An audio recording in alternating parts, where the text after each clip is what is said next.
We're back, guys. We've got Sheila Shilati on today. And guys, we tried to record this episode last week and the universe was not on our side. So we're back.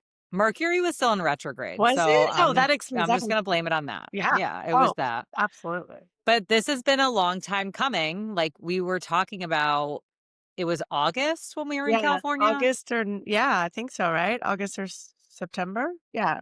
And Yeah, maybe and somewhere, maybe September. Yeah, but maybe yeah. September. But Sheila and I met at this dinner and we talked about books, which I love. And somehow we started a book club. We started our own book club. And Molly, We wrote.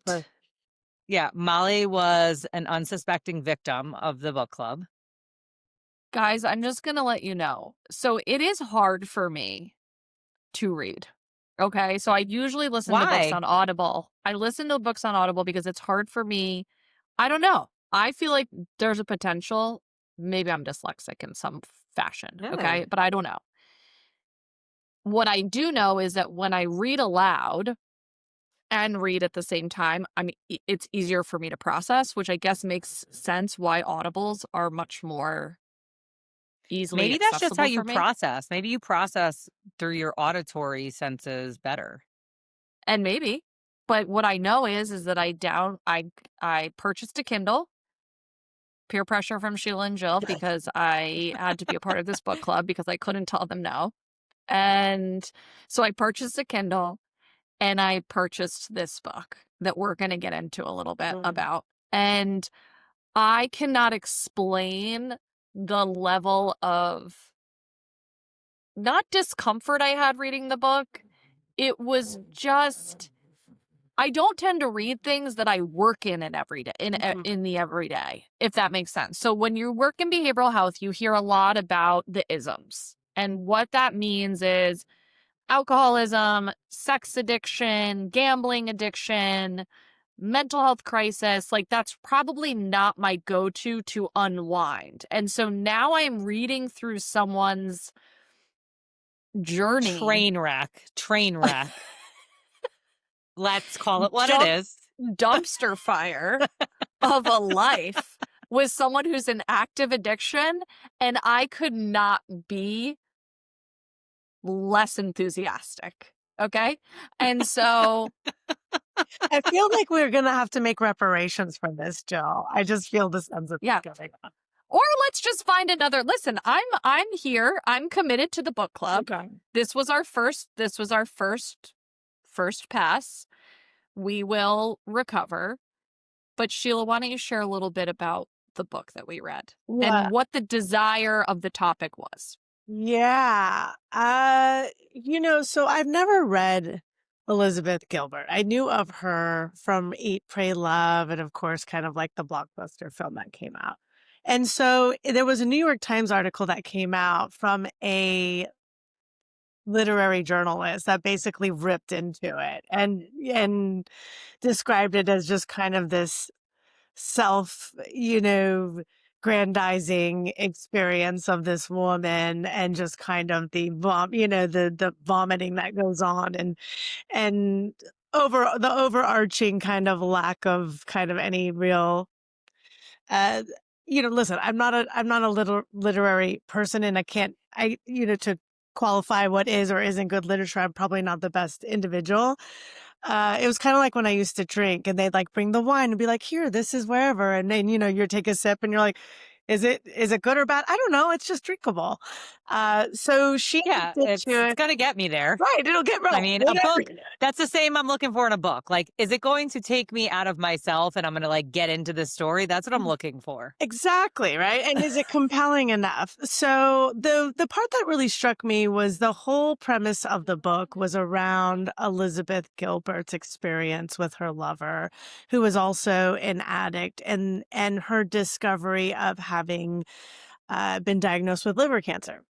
What was the most kind of pertinent part was the story emphasized kind of this as part of the journey, how it became a rationalization for this woman to go just full blown back into her addiction, and how Elizabeth kind of co-signed on that and what that looked like. And And again, I hadn't read the book yet. So I found the fundamental question of what would you do if, just as somebody in recovery myself, if I knew I had a terminal diagnosis, and where would I land with it? And certainly her partner was not the first person to have that happen to them. But really just kind of all of these contextual and confounding pieces with it that I posed the question to Jill when we were kind of chatting. I'm like, that's a fucking like really interesting just kind of dialogue around like what would you do and why would you do it? And now here she is writing about it.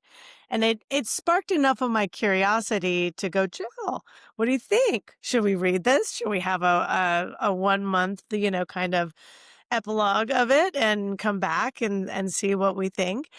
And that's kind of what kind of sparked it. So the book itself is about kind of her experience with sex and love addiction, her experience with her lover going through this kind of massive, catastrophic relapse, how they kind of both came out of it, the lessons she learned, and to your point, Molly, it was hard to read because I'm like, yeah, I deal with this shit every day. Everyone who walks through our doors, I'm like, yep, like we get it. So what are we going to do to heal with it? So here we are. You're welcome. I also think it was hard to take off for me the different hats we wear, right? Because somebody who's not an addict or an alcoholic in recovery, they may read this book and be fascinated in a different way, right? Totally. For me, I'm like, I definitely identify with her lover, Raya. Like, that would be me in this book. Mhm. I wouldn't, Elizabeth Gilbert is not me at all. Mhm. I don't identify with that. That's not me. But I will take someone hostage and bleed them dry of all their resources. That is Yes. much more my style. And my history proves that when I'm actively using, right? So, like, it was hard to take that part of it off because I'm like, oh, I can totally see this happening actually. And then, but I'm so far removed from active addiction that it's like, oh, like, I don't know. Like, if I had cancer, would that be the moment where I'm like, maybe I stop now, not I restart? Like, especially now that I'm in sobriety, I'm like, I can't imagine.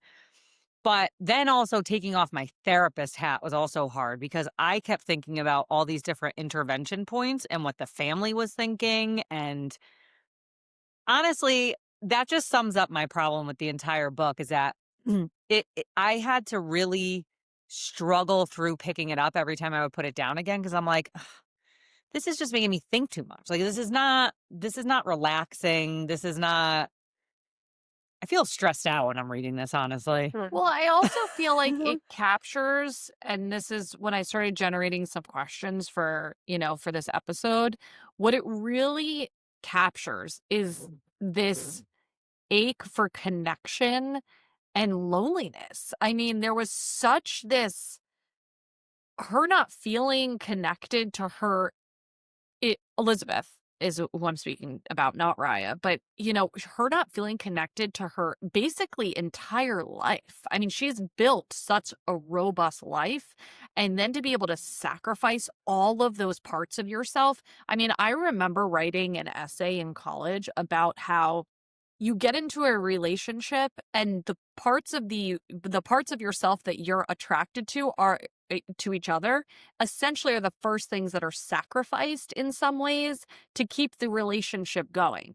Like, oh, I really have strong ties to my family or strong ties to my friend group or strong ties to whatever, a club sport or a hobby.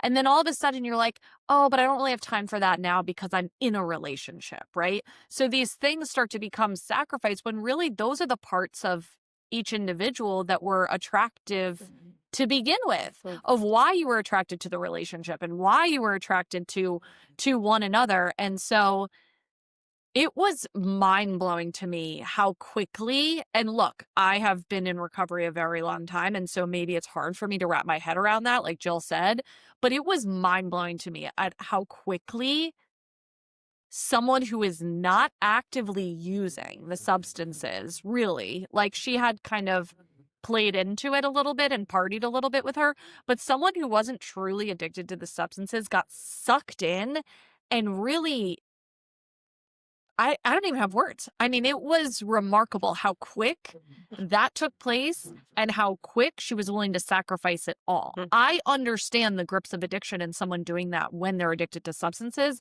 I also have a hard time understanding the other side of it. And so maybe, Sheila, you can kind of speak to that a little bit in maybe what you've seen in your profession, in the people that you work with. What is that? You know, when we talk about codependency and we talk about, you know, sex and love addiction and we talk about all these things, like for a consumer who doesn't really know anything about this type of space, what is that? What is that, you know, what is that disconnect for people? Yeah, I mean, I think as a lesbian, it's kind of like part of our roadmap to Okay. relationships. Let's talk about that, because we're not because familiar I with feel that roadmap. so foreign in this, right? Because I talked to another friend of mine after a meeting last week, and she was telling me, she was like, I'm reading this Elizabeth Gilbert book, and I was like, oh my God. I was like, how do you like it? She's like, I love it. I was like, Kelly, No. what? You love the book? I said, why? She said, because this is like a rite of passage as a lesbian. I said, okay, I have a so lot we to have learn. different perspectives. All right. So tell us more about this, Sheila. We need to learn about this now. Listen, I don't know the genesis of it ultimately, but I do think there is just, I mean, I think the process of just kind of being in a marginalized population and working towards like what connection looks like and the modeling for what connection is a bit skewed because, you know, we don't necessarily have as much accessibility or information or just, you know, two women together with our own kind of emotional, you know, it's emotional processes and our needs and the nurturing and all that. So it kind of like it's like a perfect setup to recreate kind of those depths of what we feel like we get from our partner. Now, it happens in heterosexual relationships, but I think in like, you know, lesbian relationships, I feel like there is a reason these jokes about us like getting U-Hauls, like they're very true. I mean, at one point my mom's like, "Are you going to move in with this one too?" And I'm like, "I don't know, you know, like we've been dating 2 weeks." So, I think there is just kind of element of just kind of the coupling and the part of like, okay, this is my person, I need to rely on it. To me, part of it felt age related because like I think it's just also a demonstration of what we know about ourselves and relationships and differentiating and who we identify as and kind of this experiment of, well, if I find you, then you see me and I'm seen. So therefore you are my world. And I think Elizabeth speaks to that, you know, particularly with Raya about how she kind of created Raya as the god for her and what Raya did or said created this element of who she thought she was supposed to be, or just even a feeling or a sense of safety. So some of that might be tied into like, I think the LGBTQIA plus community, perhaps seeking safety. So when you find a place, you feel seen and heard and taken care of. And that's just from kind of our own relational understanding. But codependency and what I call love sickness and enmeshment and all of these things Elizabeth Gilbert, you know, referred to. What was interesting to me in the book for her was that I found it interesting that she kind of came to these realizations a little bit later in life about her interrelational patterns, the sex and love addiction, the healing around it. And even this, I mean, I want to say she was in her mid 40s, late 40s with this relationship with Raya. So to me, again, maybe because I've been doing my work for so long, maybe because I've been in the rooms, it just feels like a late stage growth period. But I also have questions about that because I never read Eat, Pray, Love. Or if I did, not memorable. But my understanding is that she left her first marriage for this guy in India. That was is that my or understanding. I never read it. or I don't know if she left him and went on this journey and then met somebody. Yeah. But either way, it seemed like that was celebrated, right? That was celebrated publicly. She made a lot of money off the book, off the movie, you know, this whole thing. So now she's married and to her second husband while she's carrying out this relationship with her best friend, I'm putting in quotations, Mhm. turned into lover. Mhm. And so the way she described it in the book is that people started kind of noticing that she's showing up to all these things and her husband's not around. So there's question about like, hey, what about your husband? Like that would be like if Molly and we just started doing all these things on our own and our spouses weren't coming to any of them. And we were just posting ourselves, but no husbands were around. Mm. There would be questions. And she's on public tours at this point. She's Yes. publicizing her book. Yeah. She's going international things, TV appearances. So it's not like I don't know. Like I question, was there not anybody along the way who like said, "Hey, this seems a little off or chaotic," or I mean, Molly and I speak to that all the time. Like having people in your circle that are going to call you on your shit, right, is really important.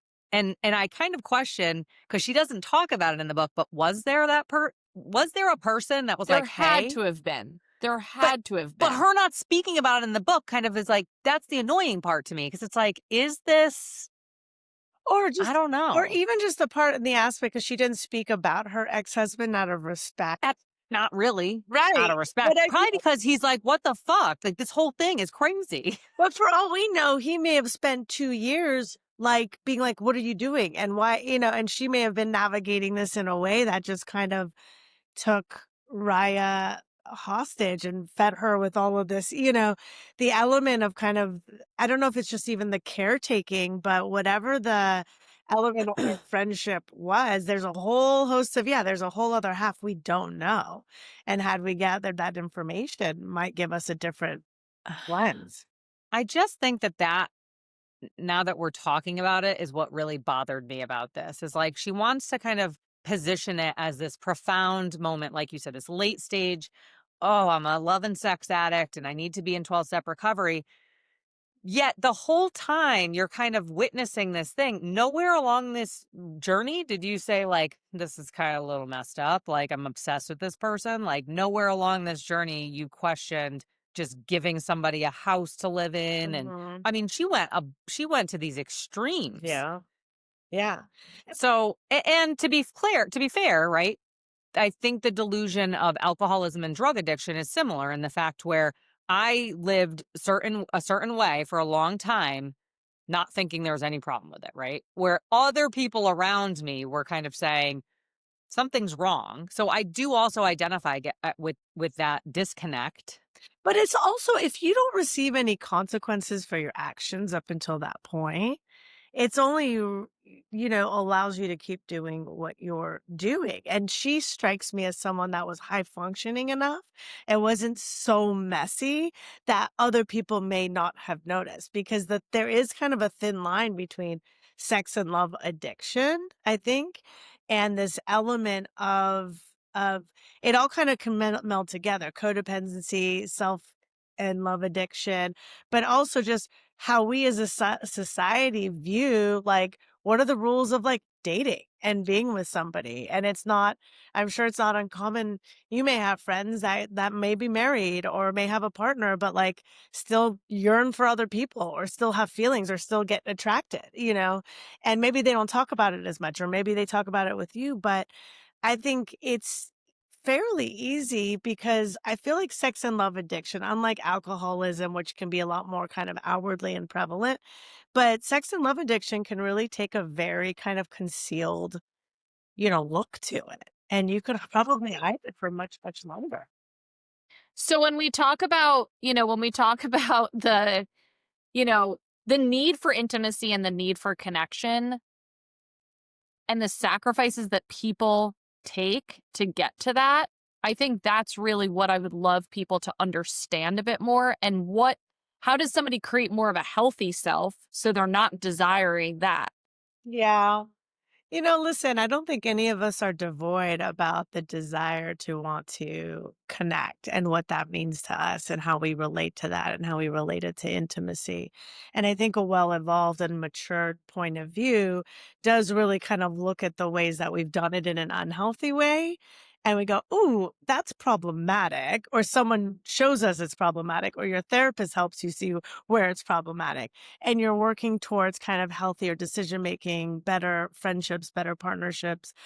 But, the thing I did appreciate, because I don't want to, poo poo on her book entirely, is that she did speak a lot to the relationship with God in the end, and how that really shaped how she was thinking about her decision making and recovery.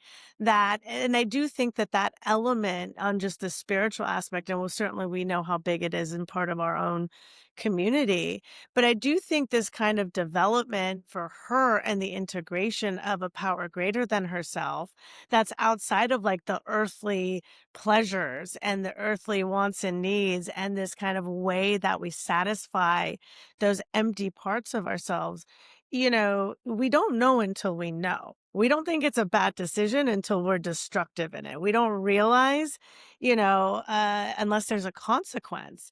And having had my own consequences in fairly fucking dramatic fashion that, has its own intrigue and salaciousness. Yeah, I could probably fall into that group fairly easily. And maybe I was one of the luckier ones that, this shit happened to me. And, by my early 30s, I was like, I better fucking do something about this. Otherwise, it's really gonna it'll be another 20 years of wreckage. So, I do think that it's kind of like how to.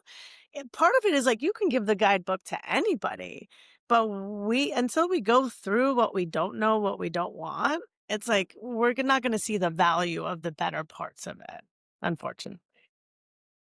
Well, I also think, when I can look at my own recovery, but also many other people's, like, some people really need to crash and burn. I mean, I talk to a lot of families and clients, like, unfortunately, you might not have reached your bottom yet. I actually said that to somebody this week. This might not be your bottom. That's right. And you can't take that away from somebody either, because that's the moment when somebody gets into their own recovery, right? Whether it's their mental health, whether it's their substance use, it's like you don't know your limit until you get there. And that part of the book, when she finally got to the point after she drained all of her resources, after her, Raya's has relapsed. We're at the needle exchanges. We got drug dealers coming to the house. I mean, the picture of chaos that she described after she started using again was like, wow, this is tremendous. This has really, and I think Raya Well, really actually, I did. think you know what, Jill? It's funny because Raya is that dating app for people that are like in entertainment. I think her name is Raya. Oh, Raya. Oh. Yeah, but Raya, appropriately so. Is It's that the dating app. Also Yeah. didn't know that. Yeah. Yeah. But I think it's okay. Raya, right? Isn't it? I think Raya? it's pronounced I don't know. Raya. That's how I was saying it in my Yeah, head. yeah. No, that's how I would think of it too. But because I remember I looked this up once. I'm like, what's the correct pronunciation? And I think it was Raya. But Raya. yeah, but Raya is a very Who looked up what these people look like? Okay. I did. didn't. I certainly did. did. Definitely did. I certainly did. I was like, I need Absolutely. some I context need here. I need to know. I need to vision this in a way that's like, but yeah.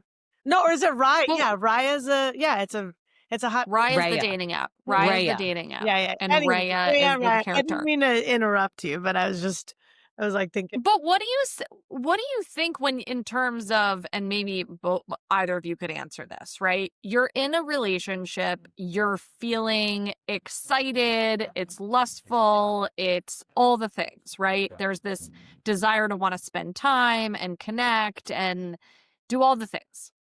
What would you say is a good takeaway for people who are either dating, have had issues dating, or are getting ready to date? Like, what's the difference between what someone would call chemistry versus what someone would call a compulsion?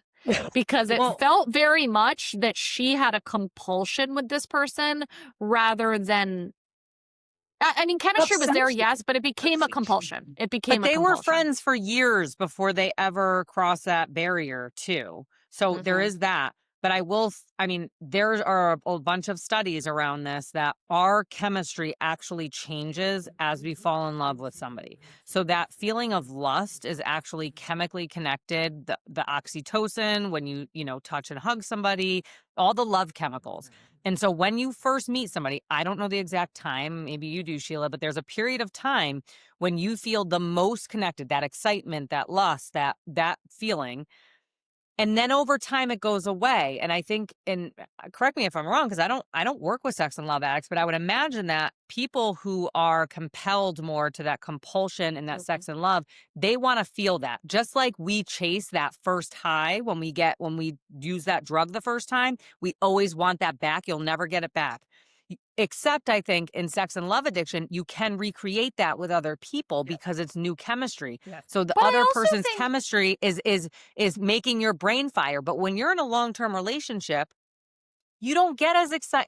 It's not the same. It just But don't you chemically think will that never be the desire same. but that desire still exists, right? So I think a lot of times, even in relationships, I mean, you look at the divorce rate, I mean, it's astronomical. So I think there is still this desire for people in their relationships to feel something new, to feel that spark. So I think that still exists. I mean, how many times But I've you have to had work at that. And somebody who has sex and love addiction, they don't want to work at that. They want that cheap high. They want that. They want that. Sure. That's what I think is the We're here to difference. learn from Sheila. We're here to learn. Let me tell you how it is. Yes. So it is that, right? I think, listen, let's be honest, healthy relationships and working in a healthy way in your life is like it's boring. Like her Right. It's relatability, it's hard. boring. It's Right. boring. I have these sessions with my therapist and she's like, "How are you?" I'm like, "I'm bored." Mind you, if someone looked at my life, they'd be like, "How? You have this and this and this and you're doing that." And, da, da, da." And I think it is that internal, like, how do we surrender to that, like, boredom, if you will, or I'll call it peace, that you're like, yeah, my life is not chaotic. Oh, And this is every what time this I talk is. to my best girlfriend and I'm like, and I'll text her out of just like humor, but be like, today's the day I'm going to relapse. I just want you to know. So when you get the call, it's no big deal. And she's like, let me know how that turns out, you know? And I'm like, like, I need some. And it's true because we know the consequence of that and we get it. But yes, so that kind of innate spark and that innate feeling and the oxytocin, it's everything that hits the midbrain. Take that and then translate into like social media. How many of us I had to put an app on my fucking phone because I'm like, I can't be on social media for more than like 15 minutes a day. And it cuts me off. And then I have to make a choice. Do you want to continue in this black hole that's not serving you? Or do I you? do 9 out of 10 times. I still press the Yes. button. But Fuck this. I'm an adult. yes, right. Right. And but at the end of the day, the consequence is not going to be as catastrophic as you stepping out on your partner, you know? But yeah, But is everything that you see, right? So even, the reality TV shows. Let's right there. Hard stop at the reality TV shows because they have these what I understand are these like avid followers of these reality dating yes. TV shows, Yes. right? Yes. And um Bachelor Nation, if you will. Okay. And that's what they call themselves. And so they live in this They want to be excitement. part of this. They think they're living vicariously through the show. But then I'm like, okay, maybe that's a healthier thing for people to be watching that versus acting it out in their own life, right? I mean, I don't know. Listen, I mean, I think it is that kind of fine line between this experience of, I mean, listen, this is a great example. I think just because before I was unhealed, my wife may say otherwise. She's like, tell them more about how healed you are. It's gradations. It varies. But before I really did the work and I was unhealed, I think my ability and my way of hypersexualizing everything was really accessible, was pretty rampant. It became this object of, the thoughtfulness wasn't behind it. It was just something my brain needed and something I had to kind of, and many points along the way, getting to some really unhealthy unreasonable. Even like the chase of straight women became sport, right? And that's another topic for another day. But the idea and the experience of the seduction and the game playing and that hit of like finally you got what you wanted and you're like, okay, that was good. Now where's my next high? You are kind of searching and this compulsion to search for that, and so what's really dramatically changed and that kind of shift is like, yes, I can still admit, I think it's healthy to admit, like, you could still find other people attractive. You could still find and go, wow, they're really beautiful or but I think the difference is that when you remove and you actively work on the removal of their fantasy around it or what you think you need from them or what you feel like you're missing because this person is going to fulfill that or this relationship is going to fulfill that, then you've kind of transgressed into something that's a little bit healthier and you have awareness around it. Like I'm somebody that even the mere thought of like sexualizing somebody feels like a boundary crossing that's unhealthy, even though they don't know it and they may never, and they'll never know it. But even that mere thought is like, ooh, it really is like, is terrifying. And if it ever were to come up, I go, whoa, what was that about? Like that was, so, but that took a lot of work. That took a lot of energy. That took a lot of therapy. That took a lot of being held accountable, working the steps, doing the things. So, I think as a society, we propel fantasy as a way Uh-huh. of an escape. And we go, it's okay. Oh, the hot bachelor, or the and all of that. At the end of the day, the bachelor is a game of seduction and we're enthralled with it. Romantasy is a game of seduction. It all feels very safe to be into because we're not acting out these elements. And I think there's a real truth to that. I'm not an expert per se on it, but I think it is kind of a internal question of what does and doesn't feel safe when we're acting out emotionally, and we're trying to seek those midbrain hits. But What does that mean for you as far as consequence? I mean, you yeah. shared that, Uh-huh. some of your consequences we talk a lot about on this, on this podcast. We talk a lot in Uh-huh. general when you're working in the behavioral health space that the consequences eventually have to outweigh the relief, They have right? to. And so They have to. what does that look like for you Yeah. in whatever form you're able to share or, Yeah, I mean, for me, it was a really big professional consequence, and one that I had managed to participate in my life in an unhealthy and again, I think that's why I can relate to some of Elizabeth's experience of I've always been kind of high functioning. I could conceal well, it was Mm. hard to kind of gauge whether or not where my sickness landed. And I was able to easily move through things, either through charisma or or manipulation or whatever it was, but I was able to control my narrative in a certain way so that it always kept me at a distance. And whatever lessons I thought I learned or spiritual awakenings were just kind of like thinly layered covers, for Mm. my next act of Hit. harm. Right, and Mhm. that's something that I it's really hard to come face to face with your own potential for harm when you think you're a good person. And both can be true. You could be a really great person and you can also be really harmful. So for me, it finally took a consequence that required me to ask myself a very specific question, which was, am I finally going to wake up and choose to make better choices and actually do the work that I needed to do? Or could I have still kept doing what I was doing for another 10, 20 years? And probably, sure. But the public consequence and the public persona and the public self was now being challenged in a way that I couldn't escape if I was going to continue Uh-huh. doing what I'm doing. Right. So for me, it was financial consequences, it was professional consequences, it was relational consequences, it was a complete loss, and a grief that I could not think my way out of. And that for me was my Mhm. bottom. That for me was the spiritual 2 by 4. And I had to move through that deliberately.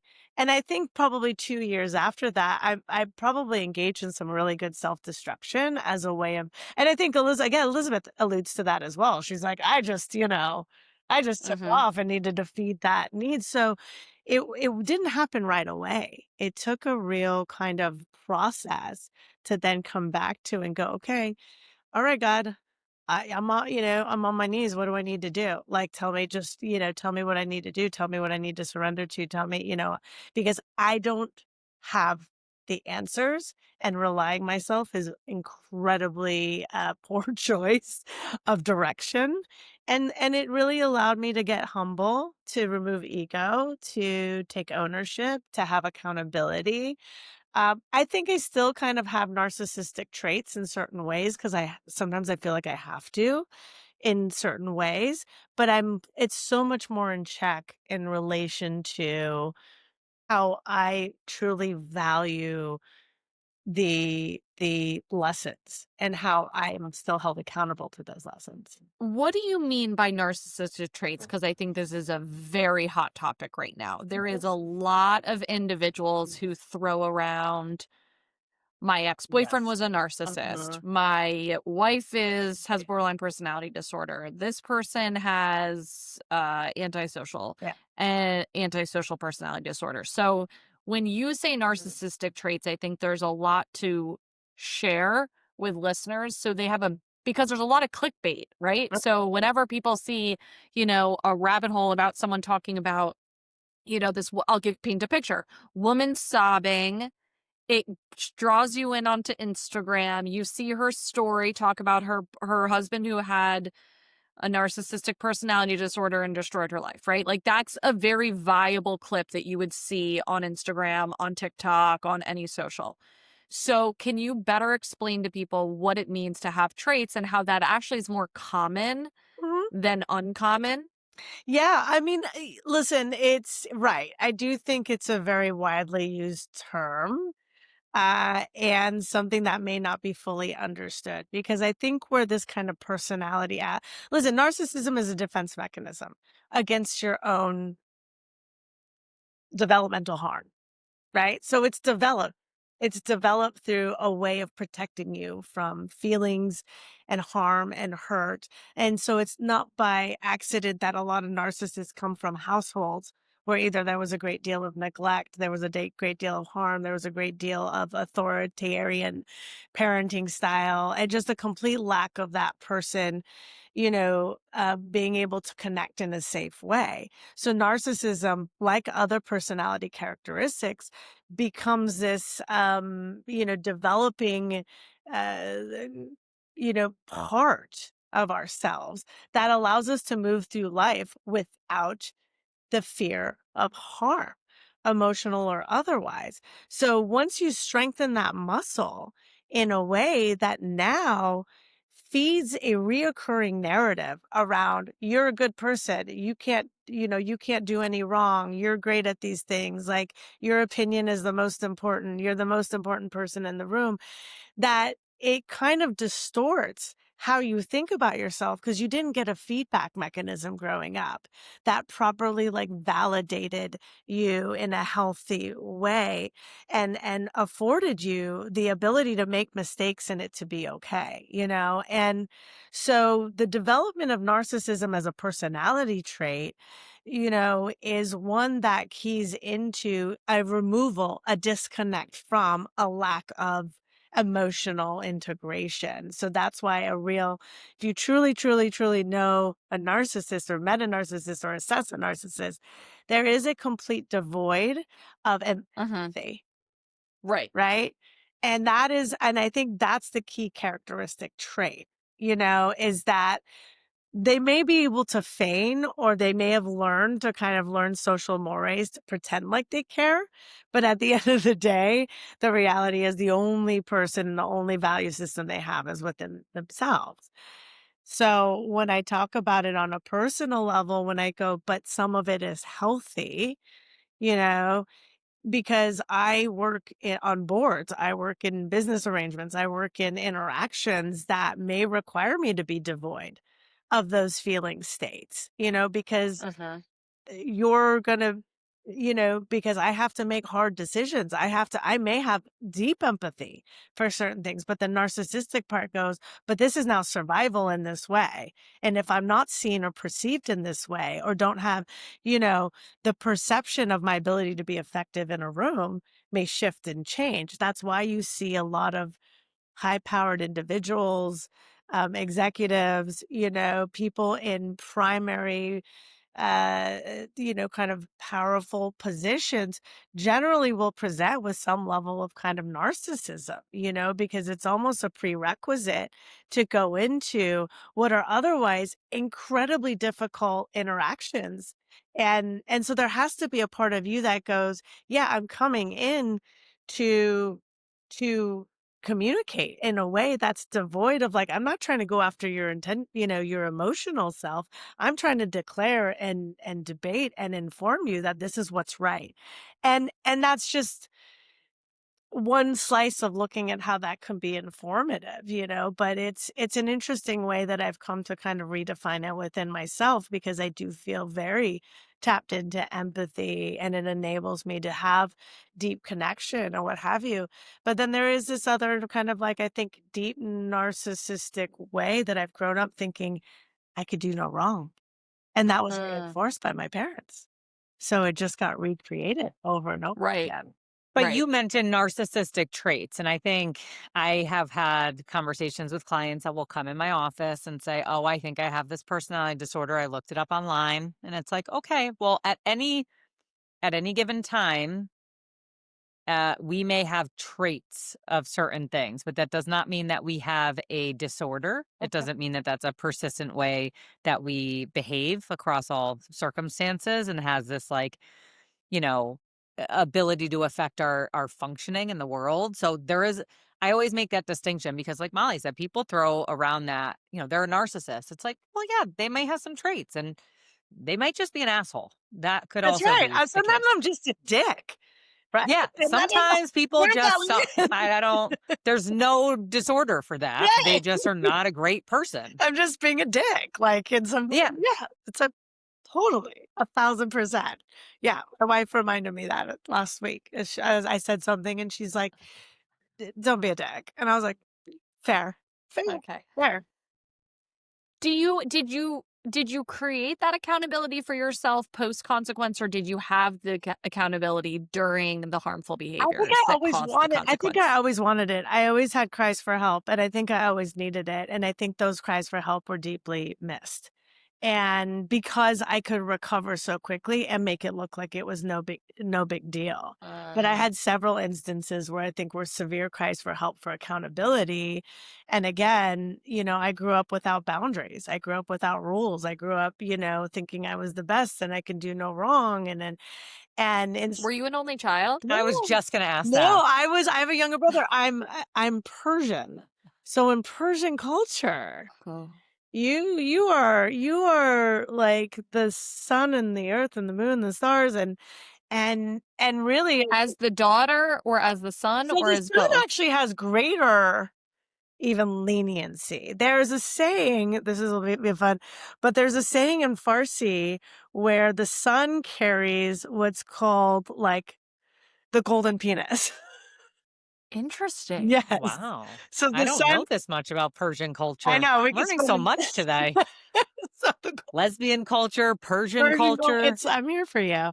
Uh And so I think for me, my parents, like, I grew up exposed and in a way that was just, there were no rules. There were no, I Mm. would go out drunk.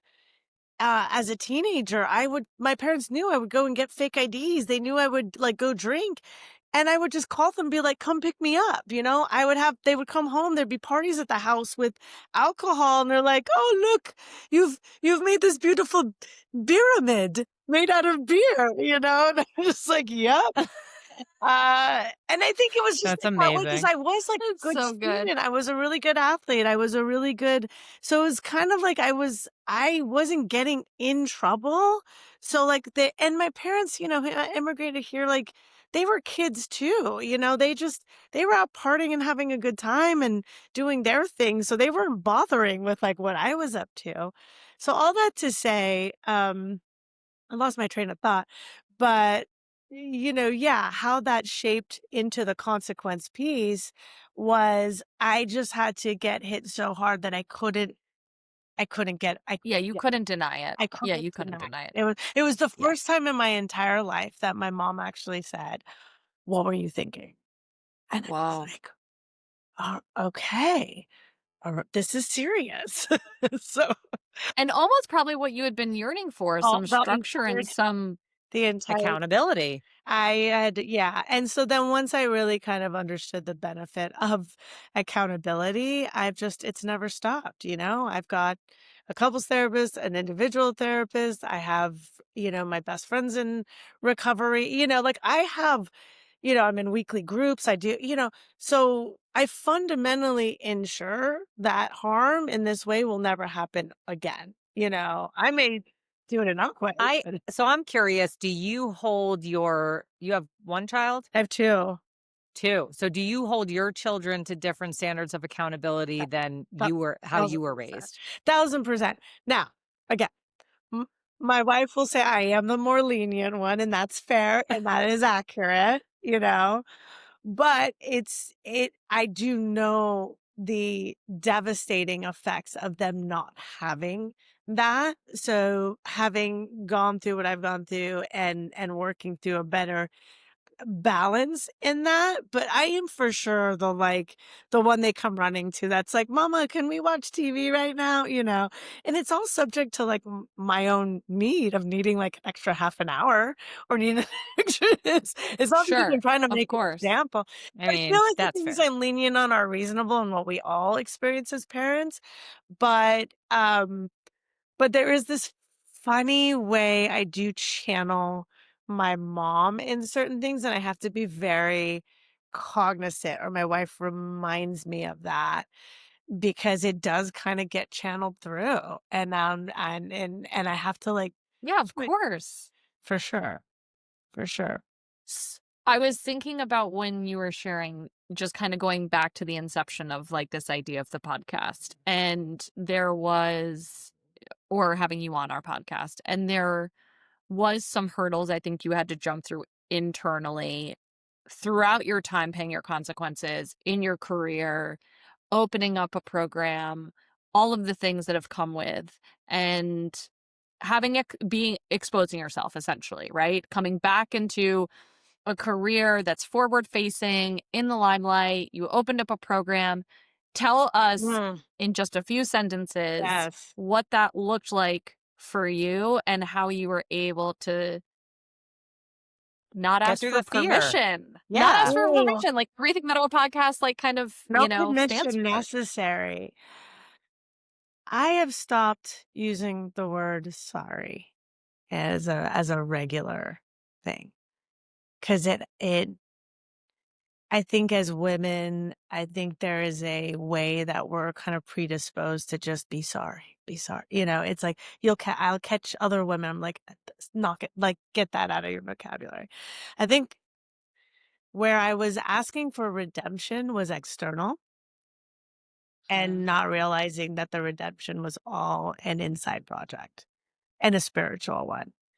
So it doesn't mean I don't still encounter incidents where people try to weaponize, right? They try to find your weakness and go, "Oh, you are morally unfit. You are professionally unfit. You are, you know." And sometimes before where it used to injure me a lot worse, now it's kind of like, okay, you're going to have your opinion either way. That's okay, and so I've been fortunate that I think through the work and through the exercise and through people not only learning who I am, but people understanding, like, the integrity that I have now, like, and this is 15, I'm getting into, like, 15 years later, right? I'm 15 years evolved. I'm 15 years in the work. I'm 15 years having accountability. I'm 15 years of responsibility and the seriousness with which I take that. So I think no matter what, when you're front facing or if you own a business as I do, with my business partner and at the Malone Collective and and I am still front facing, I definitely engage in a way that I have a responsibility to ensure that we are ethically sound, that we're ensuring, quality care, that we're showing up a certain way. I'd be lying if I said it sometimes doesn't still sit underneath my skin, like Mhm. waiting. And I wish I could have this kind of, what I did appreciate about Elizabeth Gilbert is like she literally like had nothing to lose by just kind of putting it all out there. And she's like, I'm famous anyways, whether you like it or you don't, it's like you're gonna read it and you know who I am and she's gonna make money, right? Like that kind of like whether it's fearlessness or shamelessness or whatever it is. And I think I still kind of toe that line between, I've had moments of like, oh my God, I just want to run with this and have and put it all out there so I can get in front of it. So when people find out, it doesn't become this, oh my gosh, what is, and I think I've just kind of have no longer given permission for what people think affect because it's none of my business. What you think of me is none of my business. And There's the permission there's slip that Yeah, right there's there. the permission slip. yeah, and it's taken a lot of work to get to that point. I recently had who I thought was a colleague and dear friend, weaponize that, which was like it was like a really unusual, bizarre thing. I don't even want to give that much time. But I did find myself, yeah, again, feeling that little because it's like the moment Mm. that comes up, it's like that cross section between who I am now and the pride and the joy and the non-boring parts that come up and my kids and my how I'm involved with my community and my dear friendships is a value system that is unequivocally the most precious things in my life and including Mm. that integrity of who I am and how that gets portrayed and how that gets felt and how that emanates from everything. So when it bumps up against that old self or that old narrative that just tries to edge its way in there, yeah, it can have a moment of like, ugh, you know? And I've learned instead of being like, okay, you need to go away now, let's go away. I just take Yeah. that little girl and I go, come here. It's okay because what happened was not your how you felt and what drew you to those behaviors was not your fault. That Mm. work, the trauma, the whatever, Mhm. you know? And I care for her now. Like I take care of her and I nurture her the way that she needed back then. So it's translated into something deeply spiritual and my faith and my work within my faith and within my value system is all I really need to know, and that's my truth. So, Thank I you give you a lot so of credit. much. Yeah, thank you Yeah. so much. And I give you a lot of credit because we talked about this with Brad Sorty too, about in our field and in behavioral health in general. There's all these whispers behind the scenes, Mhm. right? Because somebody has a mental health crisis, somebody relapses, things happen, right? And we're human. We are not exempt from these things happening just because we treat them or we're the experts or we're the professionals. And I think we do, as a whole, a really poor job in our profession for as much empathy and compassion that we have for the clients that we serve. We do a really shitty job sometimes supporting our fellow colleagues when they are going through hard times. yeah. Yeah. And so I think one of the ways that we combat that is we start publicly having some of these conversations Mhm. of like redemption and what that looks like. Because for me, what my work in the 12 step community shows me is that redemption comes from doing that work, right? From Mhm. the accountability, Mhm. from the amends process, from the spiritual process. And That's what I would like to be highlighting, not the mistake, not the thing, not whatever happened. It's like, but what did you do after that? Because that's the example that our clients need to see. That's the example the community needs to see. Um, you see it in all industries, but I just think it's highlighted for me in our behavioral health community because we should do better. We know better, so we should do better. Yeah. Mhm. And I think it Um, would be different if I'm doing this a year, and this is something I was talking to my girlfriend. She is an expert in sex and love addiction, Brianne Davis. She wrote a best-selling book on sex and love addiction. And I said, "I'd love to hear your feedback," and she's like, "Oh, I have so many thoughts." But the main thing that came up was that she felt the book was written too soon. And she said, when you're working mm, through sex and love addiction, when you're going through these Mm, things, it is imperative that you're also showing how you are now in a relationship and how you right. mentally work through that. The recovery process. Right. Right. And she like, and she wasn't poo-pooing it all together. She's like, I'm glad it's getting out there. I'm glad Elizabeth's like kind of, holding a torch to it and showing people where this lands and opening up a dialogue and conversation. But I think something that's given me more anchoring is that, as I'm gently broaching this experience of telling my story, I don't think like I don't say it outwardly publicly. This is probably the most public it's been, but gently being cognizant, again, we're talking 15 years later and in the work, so I do think it's different for somebody that's like just had complete destruction and now they're like, Right. I'm healed, we're good. Now I can go back healing other people. And there is a truth to like a lot of bad actors who kind of actively don't do their own work, but claim that they can help other people in a certain way. So I think there is an accountability thread in that. But you're right. Like I think the salaciousness, the way that, we all have our story. We all have a redemption story. We all have, Mm, hopefully one that serves a tale of for others to not to mitigate their risks. But yeah, I think as an industry, we just love to cut down where we can cut down, judge where we can judge, highlight maybe as a society, right? Like I think yeah, I think it's as a broader, but society, right? I mm, have learned to have such extraordinary compassion for everybody, even people that are just vile. I found this mhm. way to go, Yeah. I need to know more.